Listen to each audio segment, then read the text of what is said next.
আপনার কালো হয়ে গেছে, অন্তরটা এত কালো হয়ে গেছে গুনাহ করতে করতে। আল্লাহ রাসূল বলেছেন অন্তরটা হচ্ছে একেবারে স্বচ্ছ পরিষ্কার আয়নার মতন। কিসের মতন বললাম? আয়নার মতন স্বচ্ছ। একটা যদি আয়না যদি বহুদিন পড়ে থাকে, ওই আয়নাতে ময়লা জমতে জমতে জমতে জমতে আপনি আর মুখ দেখতে পারবেন না। এই রকম অন্তরটা আমাদের আয়নার মতন স্বচ্ছ পরিষ্কার।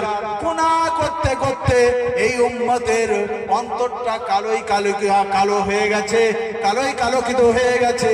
আপনার কিনা ওই অন্তরে আপনি মুখ দেখতে পারবেন না, ভালো জিনিস আপনি বুঝতে পারবেন না, ভালো জিনিস বুঝো আপনার বুঝে আসবে না। কারণ আপনাকে যতই হাতে ধরে পায়ে ধরে বুঝানো হোক না কেন, আপনার অন্তরে মরিচা পড়ে আছে, অন্তরটা কালো হয়ে রয়েছে, ওখানে আপনার ভালো জিনিস টিকবে না। ভালো জিনিস বললে টিকবে না। রাত কে রাত আপনার